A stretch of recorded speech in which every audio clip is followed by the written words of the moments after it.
Hey, everybody, welcome to the beginning of week 3, the end of week 2. Hope you're beginning to catch your rhythm in the class.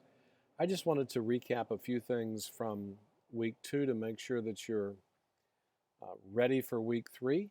And I'm coming to you today from a town called Forks, Washington, which is about as far in the northwest as you can get in the continental United States. And this town, in case you're interested, was the basis used for the Stephanie Meyer's books, Twilight. And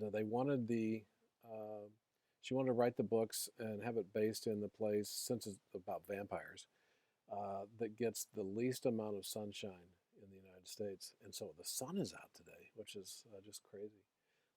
But I want to show you something. This tree over here, see that tree?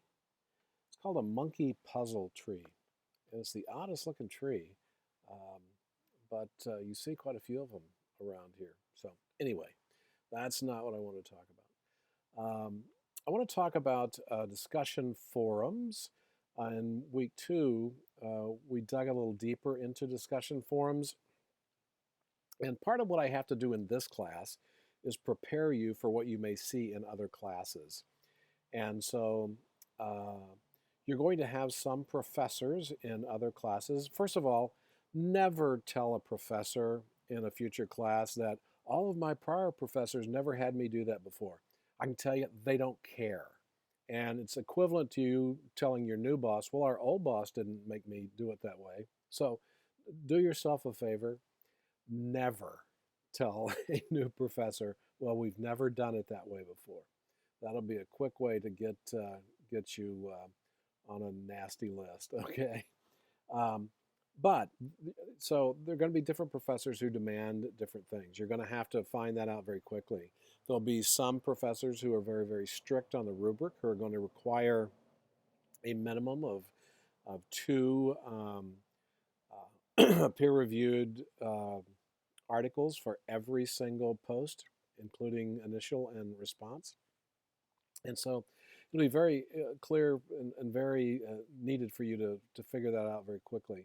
And it doesn't hurt to ask. Just send them an email and say, hey, do you follow the rubric exclusively in those things?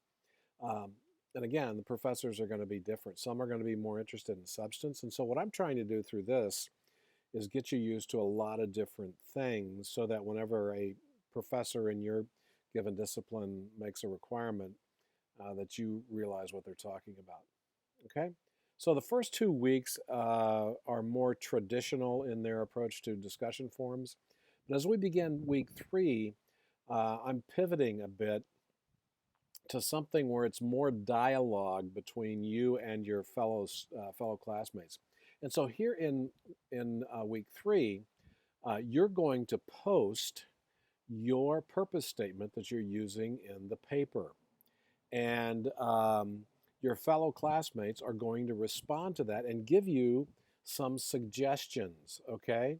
Now, everybody's purpose statement is going to be a little bit different. One's not better than the other, but what I expect you to do is respectfully, okay, give your fellow classmate a suggestion. And try to avoid the, hey, great purpose statement, I agree, and all the other stuff. We're all friends here by the time we get to the 3rd week. If there are things that you think may help, again, give them a suggestion on what you might think it could do to help add more clarity. And then in week 4, you're going to be pivoting to helping with research, and we'll talk about that in the next recap. But collaborate with your fellow classmates. This one will not follow the traditional rubric, so you'll notice that I haven't attached the rubric in the grading cue on this one. So it'll be a little bit different. I want to talk about short answers here in week 2. There is not a special prize given for you defending your paper or your other areas if you think you could do it better. Remember, the short answers are my way of giving you an opportunity to self-analyze, okay? And so sometimes the best grades in the class go to those people who say, you know what, my purpose statement did not adequately um, talk about and give the true purpose of what I was trying to get across. And so here's what I'm doing to correct it. And so that's the whole idea here. The whole idea is to make sure that you are honest with yourself. Don't try to justify your paper if you know you missed something in it. And so again, not a special grade given for people. As a matter of fact, I think a whole lot more people are going, you know, I missed that, and I was able to find what I missed. Okay, um, and let's see the paper this week. Just so you know how this thing is formatted, I talk about this a little bit in my talkovers on your paper. Um, but the first 2 weeks are focused almost exclusively, in my view, on format and flow. I want to make sure your paper follows and utilizes the components of that sample APA paper, the cover page, the introduction. Are you using headings in your paper? Do you have a conclusion heading and section? And then do you have a separate reference page? So I'm looking for that. And then I'm also looking to see if you're following that 6-stop paper writing process. And both of these were the two key areas under read and study. And so before we can jump into research, we need to make sure that the format and the flow of your paper is set. Okay? So just a couple of tips for you as you go forward in the class. If you have any questions this week, please let me know. Take care.